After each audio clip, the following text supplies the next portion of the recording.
Hello, everyone. Welcome to Celsius 233, your go-to place for fiction book summaries. Today, we will explore the depths of In the Penal Colony by Franz Kafka. In the Penal Colony by Franz Kafka, first published in 1914, is a short story exploring the brutal, inhuman practices of a secluded penal colony. Through the experience of an outsider witnessing an execution using a torturous machine, Kafka critiques authoritarianism, the blind loyalty of the enforcers of outdated laws, and the dark extremes of justice systems. The story is deeply Kafkaesque, reflecting Kafka's characteristic themes of bureaucracy, helplessness, and moral ambiguity. Plot summary.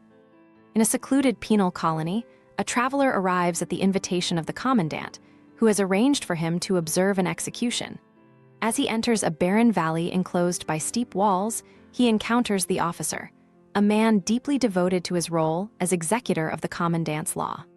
The officer immediately begins his explanation, guiding the traveler to an unusual and unsettling device, a complex machine crafted to carry out justice.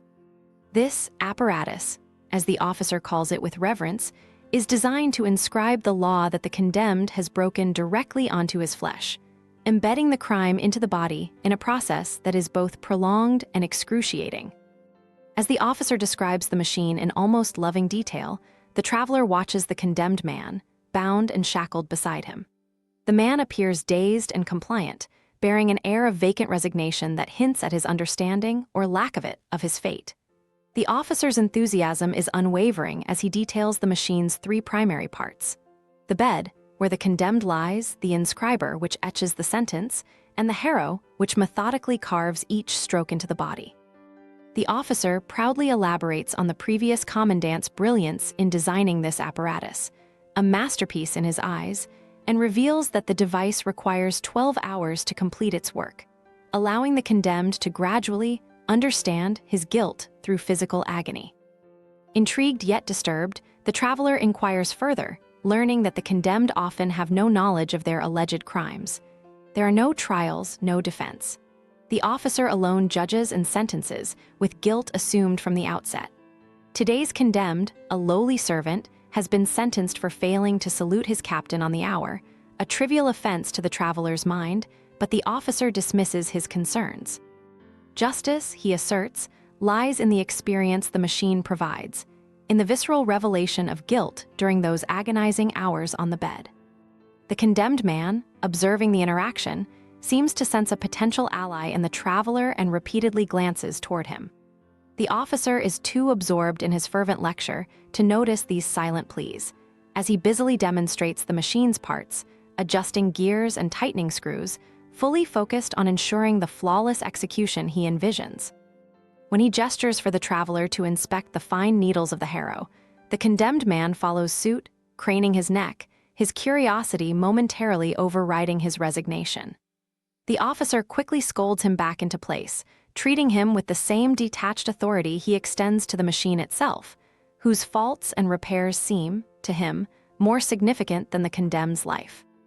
The officer, sensing the traveler's disapproval, grows anxious. He confides in him that the colony's current commandant disapproves of the old ways, and while the officer has fought to keep this execution process intact, he fears it may soon be abolished. His voice quivers as he speaks of former days when crowds filled the valley, captivated by the spectacle, and he bitterly contrasts this grandeur with the somber solitude of the impending execution.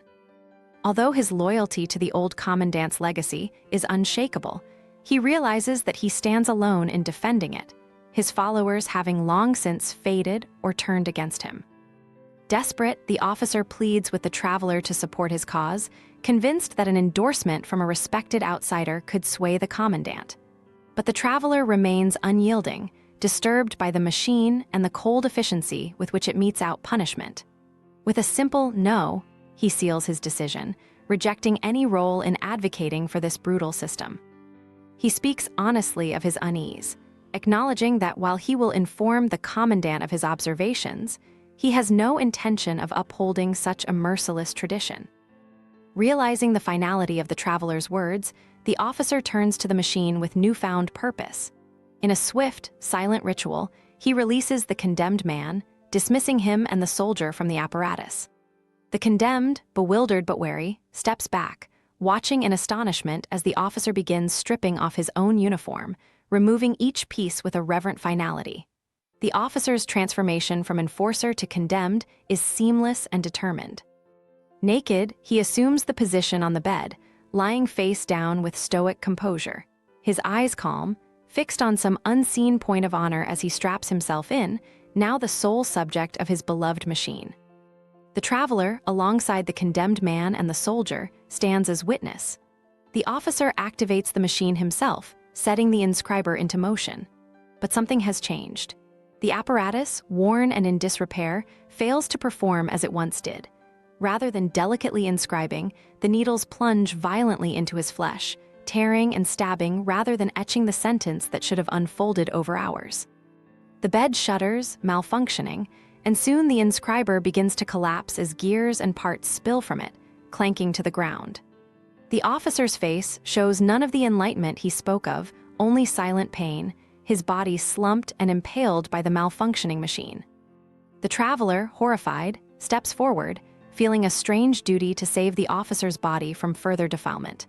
He attempts to remove him from the machine, but it clings to its victim, the needles piercing the flesh too deeply.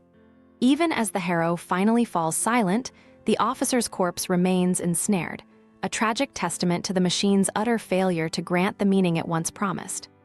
Dispirited, the traveler leaves the valley, followed by the condemned man and the soldier, who, perhaps inspired by this strange turn of events, seem to seek his companionship. They guide him to a low building in the colony, a tea house, that holds a peculiar, unmarked grave, a stone inscribed with an ominous prophecy. The old commandant buried here is fated to rise again and restore his rule. Skeptical and weary, the traveler declines to linger, leaving coins for the men who gather around him with a mix of curiosity and reverence. He moves past them, resolute in his decision to leave this forsaken place. At the harbor, the traveler prepares to board his boat when he sees the condemned man and the soldier running after him. They approach with wordless urgency, appearing desperate to leave the colony with him, but the traveler waves them off, signaling his resolve to depart alone. He watches as they stop on the dock, hopeful but held back, as the boat slowly pulls away. Behind him, the distant figure of the penal colony fades from view, leaving behind a world of archaic justice and unending despair. That's it for now. If you enjoyed this, check out other books by Franz Kafka. You'll find them in the description or just search for them on Celsius 233. Remember, while our summaries capture the essence, they can never replace the full experience of reading the book.